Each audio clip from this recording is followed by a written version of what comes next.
आज के इस विश्लेषण में हम एक बेहद गंभीर और चौंकाने वाली घटना पर बात करने जा रहे हैं। देखिए, जब कानून के रक्षक ही किसी की जान ले लें तो जाहिर है कई सवाल खड़े होते हैं। दिल्ली के द्वारिका में एक फूड डिलीवरी एजेंट की हत्या का मामला कुछ ऐसा ही है। ये कोई मनगढ़ंत कहानी नहीं है, बल्कि पुलिस रिपोर्ट्स और बयानों से सामने आई एक कड़वी सच्चाई है। तो चलिए बिना किसी पक्षपात के सिर्फ और सिर्फ तथ्यों के आधार पर समझने की कोशिश करते हैं कि उस रात आखिर हुआ क्या था। एक बच्चे का दूसरा जन्मदिन, एक मामूली सी बहस और एक जानलेवा गोली।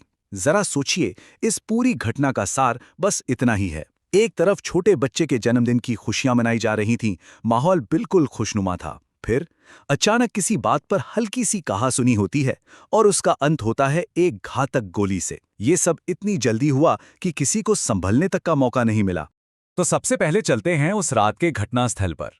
ये जगह है दिल्ली के द्वारका का जाफरपुर कलान इलाका। दिन था रविवार का और वक्त था बिल्कुल सुबह सुबह का। आप अंदाजा लगा सकते हैं कि रविवार की सुबह सुबह आमतौर पर कितनी शांति होती है। लोग गहरी नींद में होते हैं। लेकिन उसी सन्नाटे के बीच इस इलाके की सड़कें एक खौफनाक वारदात की गवाह बन रही थीं। अब देखते हैं कि एक खुशी का माहौल मातम में कैसे बदल गया।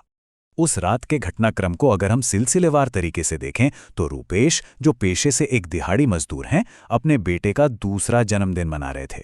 कोई बहुत बड़ा इवेंट नहीं था, बस उनके करीब 20 जानने वाले इकट्ठा हुए थे। एक आम परिवार का छोटा सा जश्न।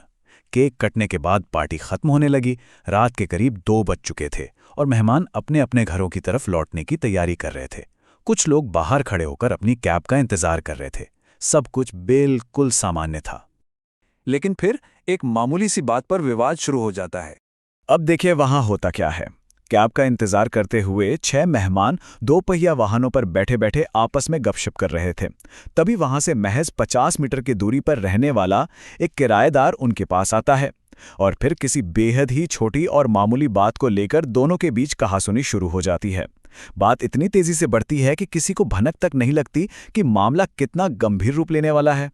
विवाद की वजह इतनी छोटी थी कि शायद अगली सुबह तक कोई इसे याद भी ना रखता। और यहीं आता है इस घटना का सबसे खौफनाक मोड़, जब एक गोली 2 लोगों का शिकार करती है। सिर्फ एक, जी हां, सिर्फ एक गोली।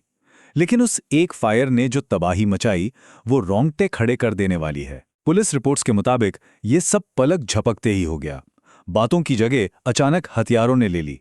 इस तीखी बहस के बीच आरोपी अचानक अपनी बंदूक निकालता है और फायर कर देता है। गोली सीधे food delivery agent Pandav Kumar की छाती में जा लगती है, जो उस वक्त एक मोटरसाइकिल पर बैठे हुए थे। लेकिन रुकिए, गोली वहां रुकती नहीं है। गोली पांडव के शरीर को चीरते हुए आर पार निकल जाती है और उनके ठीक पीछे बैठे उनके साथी कृष्णा के पेट में जा धंसती है। मतलब एक ही झटके में, एक ही गोली से 2 लोग गंभीर रूप से घायल हो गए। गोली लगने के तुरंत बाद वहां अफरा तफरी मच जाती है और दोनों घायलों को फौरन पास के अस्पताल ले जाया जाता है। लेकिन किस्मत को कुछ और ही मंजूर था। पांडव कुमार को अस्पताल पहुंचते ही मृत घोषित कर दिया जाता है। वहीं उनके साथी कृष्णा की जान तो बच जाती है, लेकिन वो बुरी तरह घायल हैं और उनका इलाज अभी भी चल रहा है। जरा सोचिए, एक इंसान जो शायद दिन भर की मेहनत के बाद बस एक दोस्त की खुशी में शामिल होने आया था, उसे अपनी जान गंवानी पड़ी। अब सबसे बड़ा सवाल ये उठता है कि वो ट्रिगर दबाने वाला शख्स आखिर था कौन? पुलिस की जांच में आरोपी की पहचान नीरज के रूप में हुई है और ये कोई आम नागरिक नहीं था। चौंकाने वाली बात यह है कि नीरज खुद दिल्ली पुलिस की स्पेशल सेल यूनिट में तैनात एक हेड कांस्टेबल है। जी हां, स्पेशल सेल, वही यूनिट जो आतंकवाद और बड़े अपराधों से निपटने का काम करती है। नीरज मूल रूप से हरियाणा के रोहतक का रहने वाला है और पिछले 15 सालों से पास के ही रावता गांव में अकेला रह रहा था। जिस इंसान के कंधों पर कानून और व्यवस्था बनाए रखने की जिम्मेदारी थी, उसी पर इस जानलेवा गोलीबारी का आरोप है। इस घटना के बाद जांच और आगे की कार्रवाई कैसे हुई, चलिए वो देखते हैं। घटना के तुरंत बाद कानूनी प्रक्रिया काफी तेजी से आगे बढ़ी है। दिल्ली पुलिस ने फौरन एक्शन लेते हुए मामला दर्ज कर लिया है और आरोपी हेड कांस्टेबल नीरज को गिरफ्तार भी कर लिया गया है। इस वक्त मामले की बहुत ही गहन जांच चल रही है। पुलिस ये पता लगाने में जुटी है कि आखिर उस रात उस मामूली सी बात में ऐसा क्या था जिसने एक ट्रेंड पुलिसकर्मी को इतना उकसा दिया कि उसने एक निहत्थे नागरिक पर गोली चला दी।